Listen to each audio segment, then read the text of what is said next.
Assalamualaikum warahmatullahi wabarakatuh. Selamat berjumpa kembali pada anak-anakku kelas 9 SMP. Dalam kesempatan ini, marilah kita belajar tentang pendidikan agama Islam dan budi pekerti pada bab 12, menelusuri tradisi Islam di Nusantara. Mudah-mudahan dengan pembelajaran daring ini, anak-anak sekalian masih tetap semangat di rumah untuk menjaga kesehatan dan imunitas, sehingga anak-anak tetap lancar dalam pembelajaran walaupun masih belum memungkinkan untuk kita bertatap muka. Tetap semangat.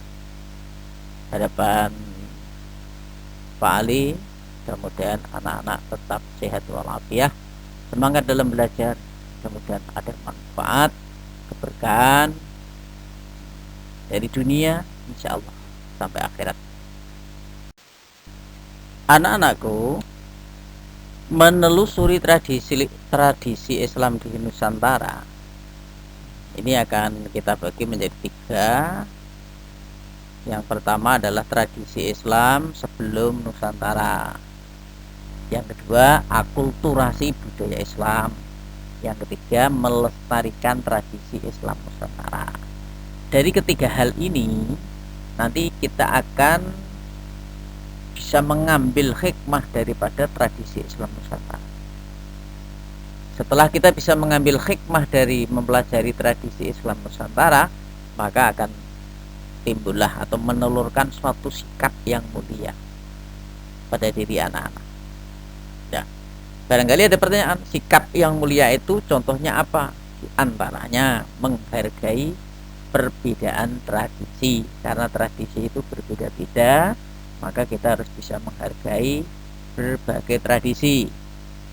Yang kedua, melestarikan tradisi Islam. Jadi tradisi Islam yang sudah ada ini harus kita lestarikan, kita jaga kelestariannya, kita jaga eksistensinya atau keberadaannya. Yang ketiga, menghormati para tokoh yang berjasa mengembangkan tradisi Islam di Nusantara. Dalam hal ini ya, para wali, para sunan atau para mubalek yang dulu mendakwahkan atau menyiarkan agama Islam di bumi Nusantara kita. Dan yang keempat adalah bangga sebagai bangsa Indonesia. Inilah yang penting sekali ya, kita bangga sebagai bangsa Indonesia. Karena perlu diketahui bahwa masuknya agama Islam di Nusantara ini tidak tiba-tiba masuk, tetapi juga memerlukan beberapa proses, yang mana Nusantara sudah ada suatu tradisi atau tatanan-tatanan tersendiri, dan barulah datang pendakwah-pendakwah Islam. Oleh karena itu, dalam hal ini kita menelusuri tradisi Islam di Nusantara dari Sabang sampai Merauke. Anak-anak, Nusantara sebelum kedatangan Islam ini sesuatu yang harus kita mengerti, kita pahami ya. Ada 3 prinsip Islam terhadap budaya. Yang pertama adalah tidak melanggar ketentuan halal dan haram. Jadi prinsip yang pertama, tidak melanggar ketentuan halal dan haram. Yang kedua, mendatangkan maslahat atau kebaikan dan tidak menimbulkan mafsadat atau kerusakan. Yang ketiga, sesuai dengan prinsip al-wala atau kecintaan hanya kepada Allah Subhanahu wa taala, dan al-bara, melepas diri dari apa yang dibenci oleh Allah Subhanahu wa taala. Inilah 3 prinsip Islam terhadap budaya. Oleh karena itu perlu diketahui bahwa Islam tidak alergi terhadap budaya, tetapi ada prinsipnya, yaitu 3 prinsip tadi. Setelah itu kita harus memahami juga kondisi sosial budaya. Sebelum kedatangan Islam di wilayah Nusantara ini, peradaban yang pernah muncul dan mampu membangun suatu struktur masyarakat yang mapan, yaitu Hindu-Buddha. Peradaban Hindu-Buddha sangat berpengaruh pada pembentukan struktur masyarakat di Nusantara. Masyarakat yang dibentuk dalam peradaban ini adalah masyarakat yang memiliki struktur hierarkis atau strata atau kasta. Tapi juga perlu diingat ini secara hierarkis Hindu-Buddha. Tapi sebelum Hindu-Buddha pun sebenarnya sudah ada yang namanya animisme dan dinamisme. Nah, ini yang perlu anak-anak ketahui. Jadi Nusantara sebelum kedatangan Islam. Anak-anakku sekalian, sekarang kita belajar tentang definisi animisme. Belum kita jauh ya, belajar tentang tradisi Islam, kita harus tahu hal-hal yang sebelumnya Islam datang ke Indonesia itu ya. Definisi animisme. Animisme dari kata anima, artinya roh atau jiwa. Jadi animisme ini suatu kepercayaan primitif yang menganggap segala benda, baik benda hidup atau benda mati, memiliki ruh atau jiwa. Dipertegas lagi bahwa animisme adalah kepercayaan kepada roh yang mendiami semua benda. Ciri-cirinya animisme yaitu pemberian sesaji untuk para roh, penyembelihan hewan kurban untuk para roh, berkeyakinan di sekitar tempat tinggal manusia banyak roh. Ini makna daripada definisi animisme supaya anak-anak nanti jelas. Sedangkan berikutnya yang dua ini ada yang namanya dinamisme. Nah, dalam slide ini ada anak-anak bisa menyaksikan, di situ ada pohon besar, terhadap orang berdoa ya. Nah, dinamisme adalah kepercayaan bahwa pada benda-benda tertentu, baik benda hidup atau mati, bahkan juga benda-benda ciptaan seperti tombak, keris, pedang dan lain sebagainya itu mempunyai kekuatan gaib dan dianggap bersifat suci. Nah, benda suci itu mempunyai sifat yang luar biasa karena kebaikan atau keburukannya, sehingga dapat memancarkan pengaruh baik atau buruk kepada manusia dan dunia sekitarnya. Ini adalah pengertian daripada dinamisme. Berikutnya yang harus anak-anak ketahui juga peninggalan kebudayaan Hindu-Buddha di Indonesia. Dalam aspek pemerintahan, agama Hindu-Buddha membawa pengaruh terbentuknya sistem kerajaan. Dengan pemimpinnya adalah seorang raja yang diangkat secara turun-temurun. Para raja ini diyakini sebagai titisan dewa. Dan berikutnya adalah dalam aspek sosial. Masuknya pengaruh Hindu, masyarakat Indonesia terbagi atas kasta-kasta berdasarkan status sosial tertentu. Kasta-kasta tersebut adalah yang pertama kasta Brahmana, yang kedua Ksatria, Waisya, dan Sudra. Walaupun tidak seketat pembagian kasta di India, masing-masing kasta di Indonesia memiliki hukum dan kriteria tertentu yang harus diikuti para anggotanya. Yang ketiga dalam aspek budaya, masuknya pengaruh Hindu-Buddha, berkembang sistem penanggalan yang disebut tahun Saka. Ini yang harus kita ketahui lebih dahulu sebelum anak-anak nanti mempelajari tentang tradisi budaya Islam. Berikutnya adalah akulturasi budaya lokal Hindu, Buddha, dan Islam. Akulturasi budaya lokal Hindu, Buddha, dan Islam itu ya suatu percampuran atau pembauran ya, pembauran kultur atau budaya yang kita bagi dalam dua hal. Dalam ini kebudayaan lokal dan kebudayaan Hindu Buddha.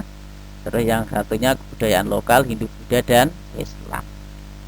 Dari dua hal ini akan melahirkan atau mewujudkan dalam bentuk seni bangunan, seni rupa, seni aksara, dan seni sastra, pemerintahan, sistem kalender, sistem kepercayaan, dan lain-lain.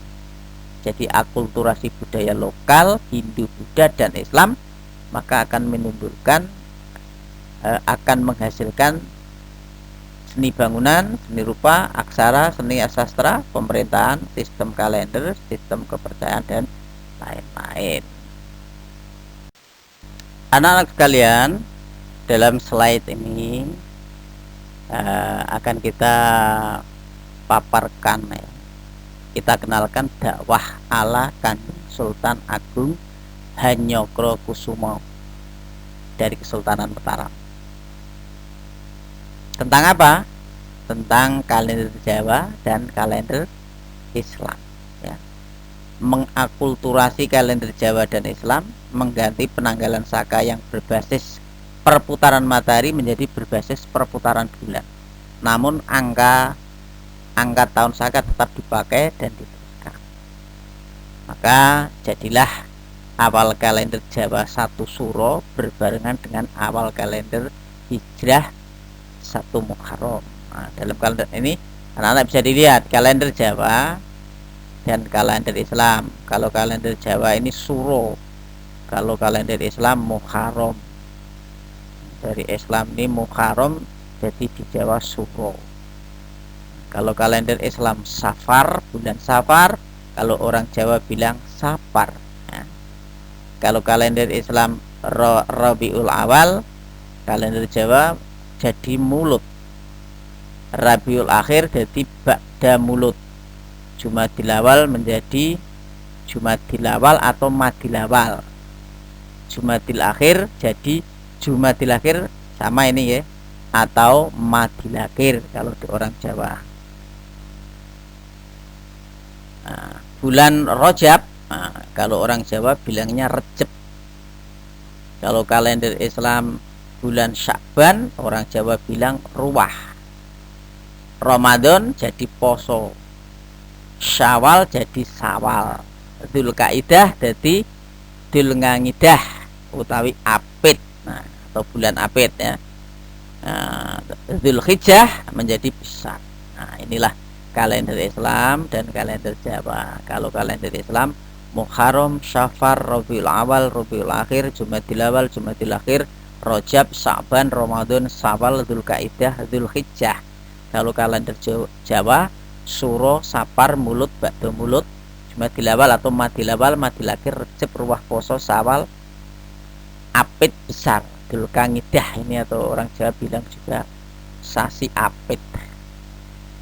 Dalam hal ini anak-anak sebagai orang Jawa juga harus mengetahui tradisi atau budaya seperti ini sehingga kita sebagai orang Jawa tidak akan hilang Jawanya.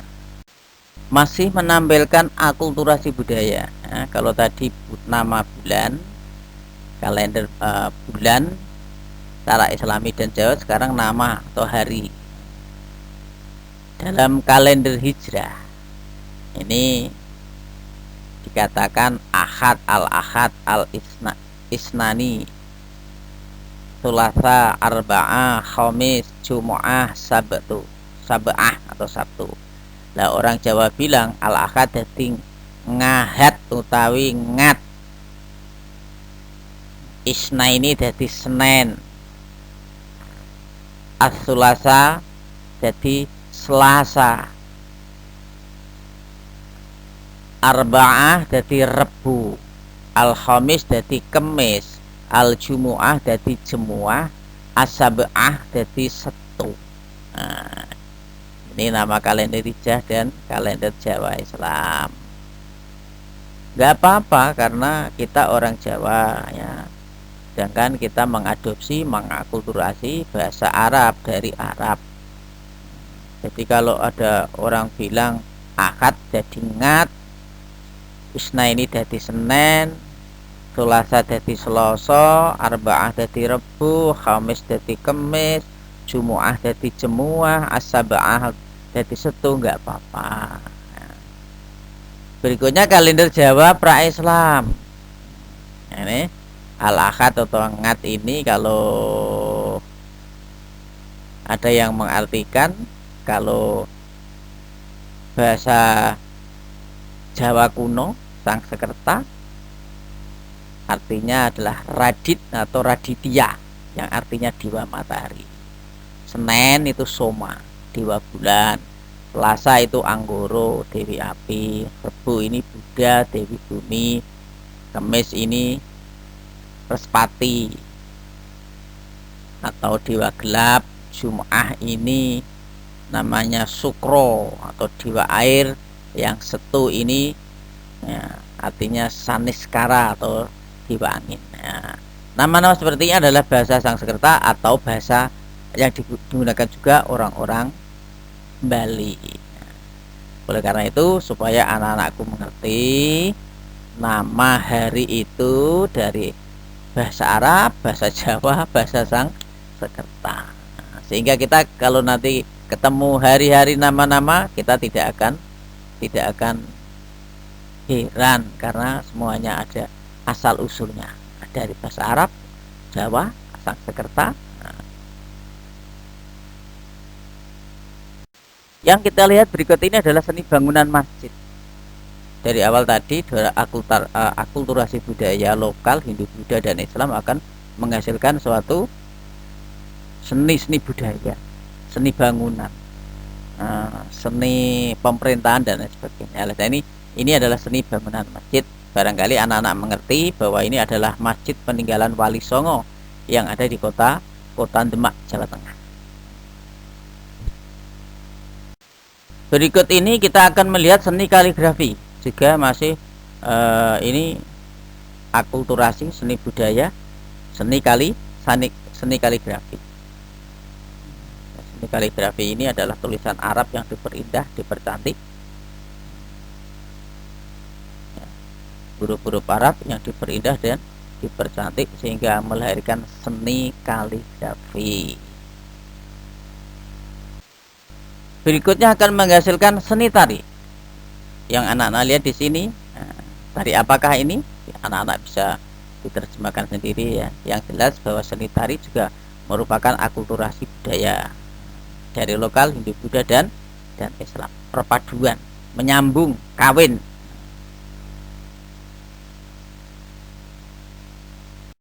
Berikut ini juga akan menghasilkan suatu seni musik. Seni musik juga merupakan akulturasi dari seni lokal Hindu, Buddha, dan Islam. Jadi percampuran. Dan itu logis, wajar karena tradisi Islam itu masuk, sudah ada budaya atau kesenian-kesenian lokal atau kearifan lokal yang lain. Dan Islam tidak alergi terhadap budaya.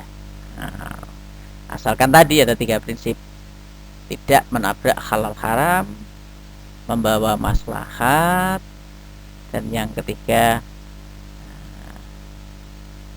tadi akan membawa suatu kebaikan.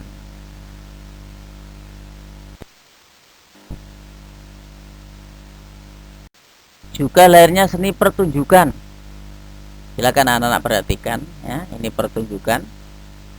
Ini juga hasil akulturasi budaya lokal Hindu, Buddha, dan Islam bercampur, berakumulasi, berasimilasi atau pembauran. Seperti ini seni sastra. Seni sastra berasal dari kata susastra atau bahasa Sangsekerta ya. Su yang artinya baik, bagus, dan sastra yang artinya buku, tulisan atau huruf. Jadi seni sastra artinya tulisan yang mempunyai bahasa yang indah dan baik. Berikut ini akan menampilkan jenis-jenis karya sastra zaman Islam. Ada 3 yang sangat menonjol, yaitu hikayat, yang kedua babat, yang ketiga suluk. Nah, hikayat itu apa? Cerita yang berkaitan dengan tokoh-tokoh, namanya hikayat. Babat artinya cerita yang berkaitan asal-usul daerah atau tempat. Sedangkan suluk kitab yang menguraikan soal tasawuf atau bersatunya manusia dengan Tuhan yang Maha Esa. Nah, inilah ya hikayat cerita yang berkaitan dengan tokoh-tokoh, babat itu yang berkaitan dengan daerah tempat, suluk berkaitan dengan soal tasawuf. Sehingga dengan jenis karya sastra zaman Islam ini anak-anak nanti bisa tahu, oh ini hikayat yang ada hubungannya tokoh-tokoh Islam. Oh ini babat ada hubungannya tempat, daerah, terjadinya suatu tempat.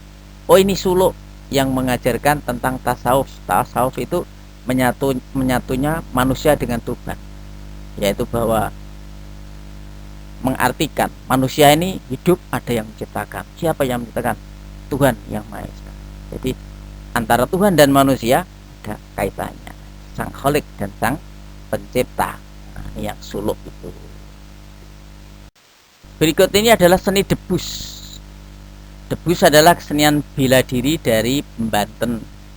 Kesenian ini menyebar dan dapat juga ditemukan di Aceh, Sumatera Barat.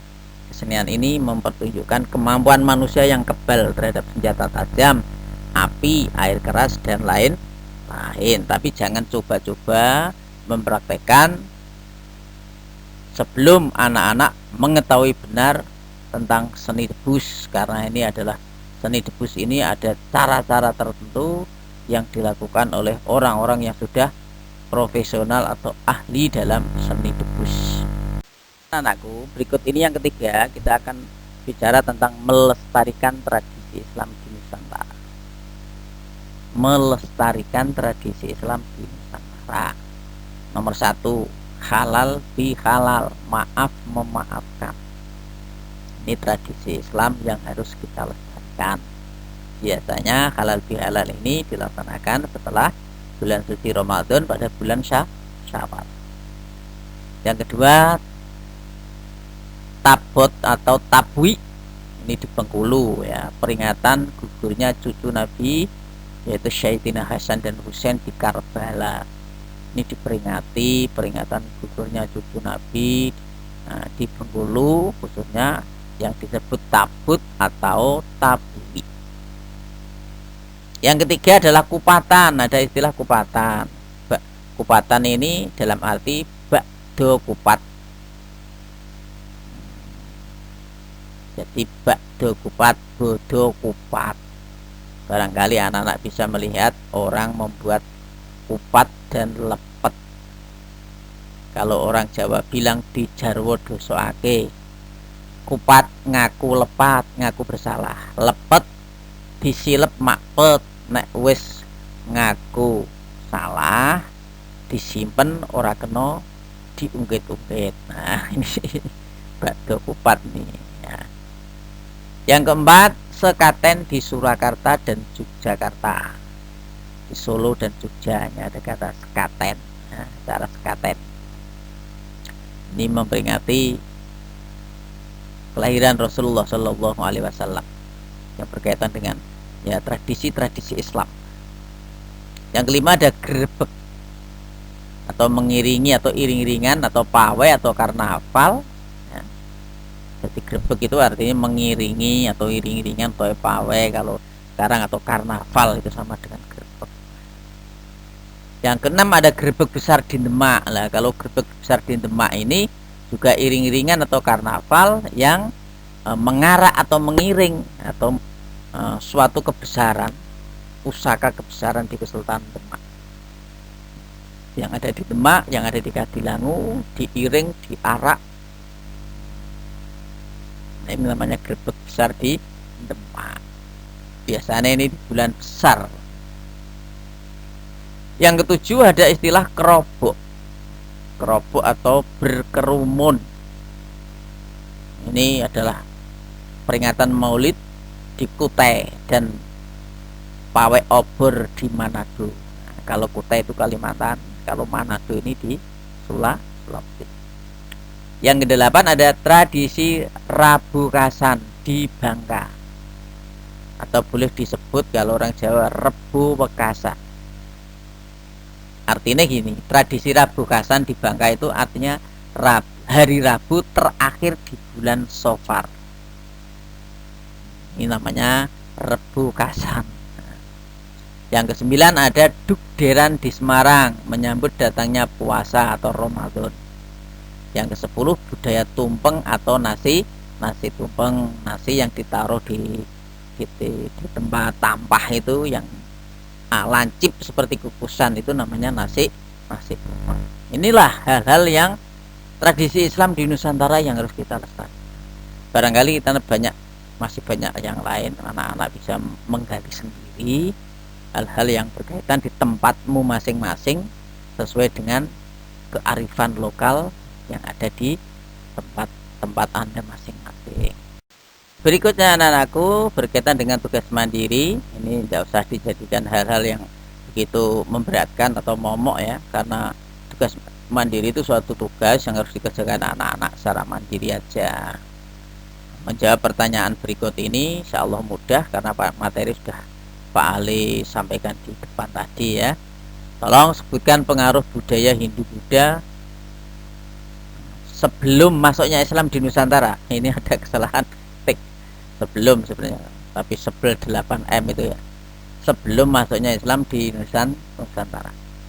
Yang kedua, sebutkan arti. Ini juga ada kesalahan ketik lagi.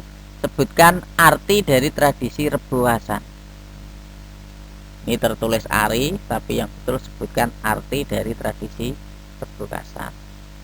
Yang ketiga, sebutkan 3 prinsip Islam memandang budaya. Ada 3 prinsip, sebutkan ya. Yang keempat, bagaimana pelaksanaan tabut di Bengkulu. Dan yang kelima, ceritakan sejarah Grebek Besar di Demak. Itulah anak-anak tugas mandiri dari awal sampai akhir materi yang Pak Ali berikan. Mudah-mudahan anak-anak bisa mengerti dan ada manfaatnya. Kita semangat ya. Saya doakan mudah-mudahan ilmu kita bermanfaat dunia wal akhirah, kita terus selalu diberi kesehatan, dan juga keluarga yang ada di rumah tetap diberi kesehatan dan ketabahan di dalam menghadapi pandemi ini. Kita akhiri, mari kita baca hamdalah bersama. Alhamdulillahirabbil alamin. Terima kasih atas perhatiannya, mudah-mudahan bermanfaat. Wassalamualaikum warahmatullahi wabarakatuh.